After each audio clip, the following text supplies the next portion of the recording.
বাছুরটি পড়ে গেছে, ঠিক আপনিও একইভাবে পড়ে যাবেন যদি খামার দিয়ে ভ্যাকসিনেশন ঠিক মতো না করান। আসসালামু আলাইকুম। আজকে আপনাদের সামনে তুলে ধরবো 5টি খুবই গুরুত্বপূর্ণ ভ্যাকসিন সম্পর্কে। এই ভ্যাকসিন কেন দিবেন এবং কখন কখন দিবেন এবং এই ভ্যাকসিন দেওয়াটা কেন জরুরি, সব কিছু জানতে পারবেন আজকের এই ভিডিওতে। প্রথমে শুরু করি ভ্যাকসিন কেন দিবেন।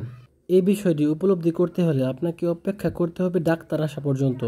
কারণ আপনার খামারে যখন একটি গরু অসুস্থ হয়ে পড়ে যাবে এবং আপনি ডাক্তারের শরণাপন্ন হবেন, তখন আপনি বুঝতে পারবেন যে এই ভ্যাকসিনটি দেওয়া কেন জরুরি ছিল। খামার তো আমরা সবাই করতে চাই, কিন্তু এই বিষয়টি জানা খুবই জরুরি। আপনি যদি সাস্টেইনেবল খামার করতে চান তাহলে আপনাকে ভ্যাকসিন মাস্ট বি করতে হবে, তাহলে আপনি খামার করে লাভবান হবেন ইনশাআল্লাহ। সর্বপ্রথম আমরা যে ভ্যাকসিনটি নিয়ে আলোচনা করব সেটি বাংলাদেশে অত্যন্ত মহামারী আকারে ছড়িয়ে পড়ে, আর এই ভ্যাকসিনটি হলো এফএমডি। এফএমডি মানে হচ্ছে কি ফুট অ্যান্ড মাউথ ডিজিজ। এটি একটি অত্যন্ত সংক্রামক ভাইরাসজনিত রোগ যা গরু, ছাগল, ভেড়া সবাইকে আক্রমণ করতে পারে।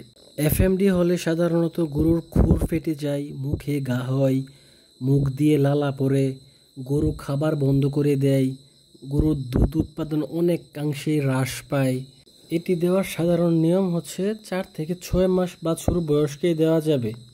পুনরায় আপনাকে 6 মাস পরে পরে এই ভ্যাকসিনটি দিতে হবে এবং এই ভ্যাকসিনটি গরুর চামড়ার নিচে দিতে হবে। এই ভ্যাকসিনটি দেওয়ার আগে অবশ্যই লক্ষ্য রাখতে হবে গরু পুরোপুরি সুস্থ আছে কিনা, গরুর শরীরে জ্বর আছে কিনা।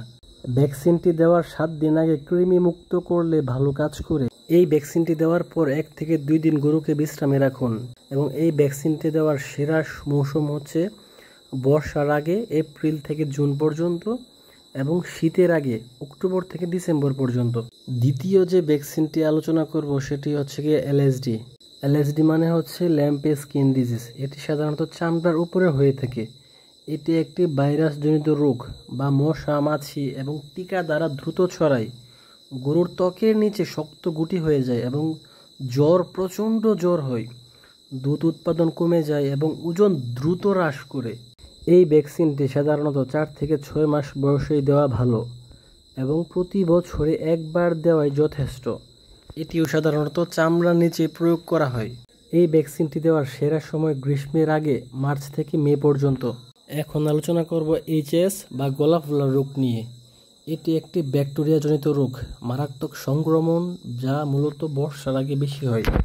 এ রোগ হলে গলার নিচে পানি জমে ফুলে যায়, গরু শ্বাস নিতে পারে না এবং 24 থেকে 48 ঘন্টার মধ্যে গরু মারা যাওয়ার সম্ভাবনা থাকে।